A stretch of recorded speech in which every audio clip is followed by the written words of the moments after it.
fiz a minha profissão pública, profissão de fé, né, e fui batizado no dia 15 de novembro de 1967, na Igreja Batista de Vila Zate, pelo saudoso também pastor José Mota dos Reis Pessoas, também um homem muito rígido, muito fundamentalista, né, muito conservador. A igreja era bastante conservadora, então foi nesse contexto que lá pelos meus 17 anos eu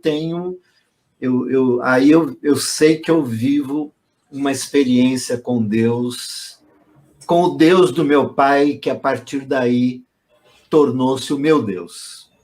Eu também não tenho dúvida disso.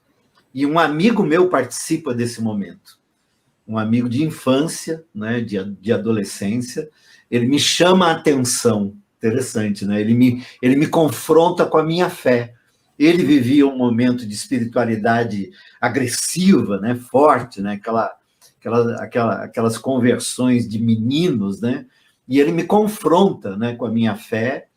E eu me lembro disso também de maneira marcante, a gente subindo a Rua Augusta, né, a famosíssima Rua Augusta, ali por volta do ano de 1973, 74, quando eu fiz 18 anos, né?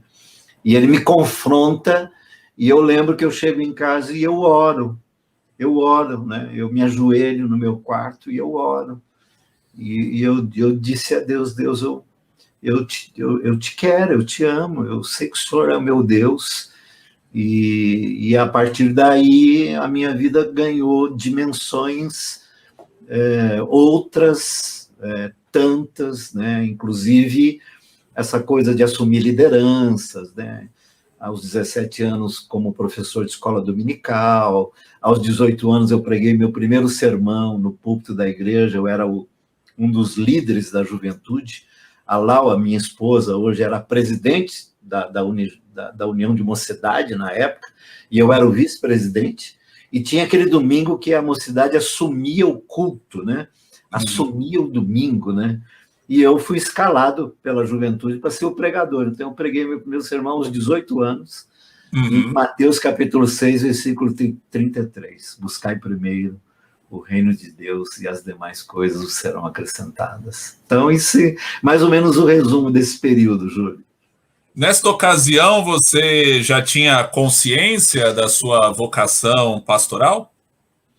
Então, foi nesse período aí, entre os 17, 18, 19 anos, entre 18 e 19 eu começo a namorar a Lau, e eu lembro que brota em mim, né, à medida que eu fui tendo experiências de liderança, né, de ter que estudar para dar aula em escola dominical, de ter que estudar para pregar. Eu pregava muito em ar livre, né, dirigia o grupo de jovens, né, lembro-me que organizamos o primeiro retiro da juventude com mais de 100 jovens, né, naquele ano de 1975, 76.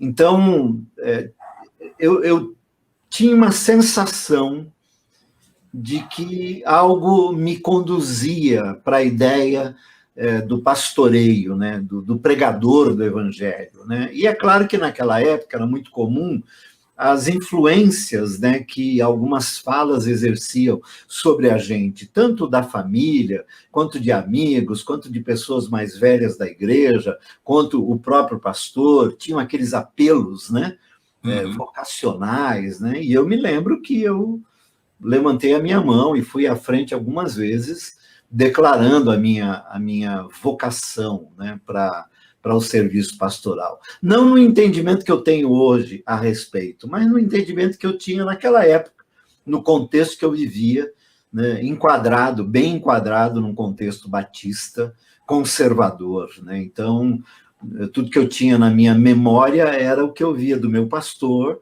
e daqueles que circulavam ali naquele contexto de igreja local, né? A nossa igreja tinha ceia ultra restrita, para você ter ideia, né? Então, explica para o pessoal que é uma ceia ultra restrita. A ceia ultra restrita é uma ceia que é ministrada apenas para os membros da igreja local.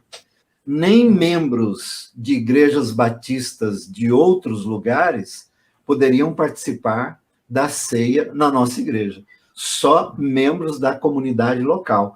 Tanto que, e eu mesmo fiz essa sugestão, né, ao pastor Flória, já que é ultra restrita, segundo o que ele entendia que era o melhor, o correto, que nós façamos em um horário fora do culto, né, para não constranger irmãos e irmãs de outras denominações, ou mesmo batistas, né, que em outras igrejas eram convidados a participar da ceia, né, membros da mesma fé e ordem participavam da ceia, mas na nossa igreja não. Então nós tínhamos a ceia no primeiro domingo do mês, às 5 horas da tarde.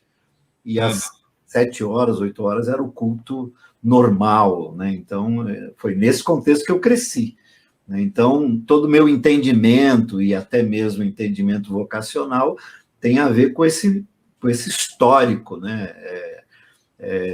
Da igreja na qual eu cresço, e fico nela ali até os 26 anos de idade.